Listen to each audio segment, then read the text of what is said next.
ഉൽപ്പത്തി പുസ്തകം 16-ാം അധ്യായം. പാർക്കുമോർ അബ്രാമിന്റെ ഭാര്യ സാറായി മക്കളെ പ്രസവിച്ചിരുന്നില്ല.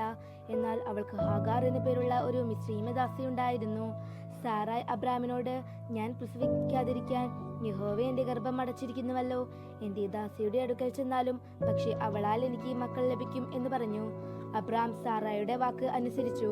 അബ്രാം കനാൻ ദേശത്ത് പാർത്ത് 10 സംവത്സരം കഴിഞ്ഞപ്പോൾ അബ്രാമിന്റെ ഭാര്യയായ സാറായി മിസ്രയീമ്യ ദാസിയായ ഹാഗാറിനെ തന്റെ ഭർത്താവായ അബ്രാമിന് ഭാര്യയായി കൊടുത്തു.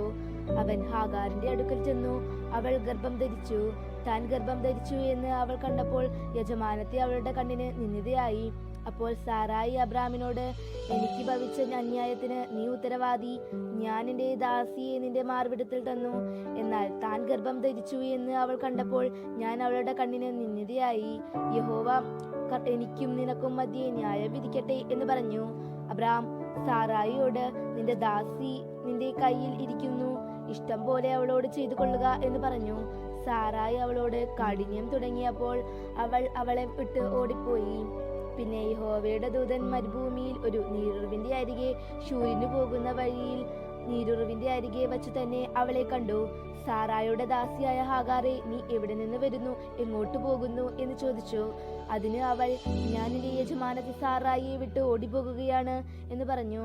യഹോവയുടെ ദൂതൻ അവളോട്, നിന്റെ യജമാനത്തിയുടെ അടുക്കൽ മടങ്ങി ചെന്ന് അവൾക്ക് കീഴടങ്ങിയിരിക്കുക എന്ന് കൽപ്പിച്ചു. യഹോവയുടെ ദൂതൻ പിന്നെയും അവളോട്, ഞാൻ നിന്റെ സന്തതിയെ ഏറ്റവും വർദ്ധിപ്പിക്കും, അത് എണ്ണിക്കൂടാത്ത വിധം പെരുപ്പമുള്ളതായിരിക്കും. നീ ഗർഭിണിയല്ലോ, നീ ഒരു മകനെ പ്രസവിക്കും. യഹോവ നിന്റെ സങ്കടം കേൾക്കുക കൊണ്ട് അവന് ഇശ്മായേൽ എന്ന പേര് വിളിക്കണം. അവൻ കാട്ടുകഴുതകളെ പോലെയുള്ള മനുഷ്യനായിരിക്കും. അവന്റെ കൈ എല്ലാവർക്കും വിരോധമായും എല്ലാവരുടെയും കൈ അവന് വിരോധമായും ഇരിക്കും. അവൻ തന്റെ സഹോദരന്മാർക്കുമെതിരെ പാർക്കും എന്ന് അരുളി ചെയ്തു. അപ്പോൾ അവൾ, എന്നെ കാണുന്നവനെ ഞാൻ ഇവിടെയും കണ്ടുവോ എന്ന് പറഞ്ഞു. തന്നോട് അരുളി ചെയ്തത് യഹോവയെ, ദൈവമേ, നീ എന്നെ കാണുന്നു എന്ന് പേര് വിളിച്ചു. അതുകൊണ്ട് ആ കിണറിന് ബേർലഹീരോയി എന്ന് പേരായി. അത് കാദേശിനും ബെരേദിനും മധ്യയിരിക്കുന്നു. പിന്നെ ഹാഗാർ അബ്രാമിന് ഒരു മകനെ പ്രസവിച്ചു.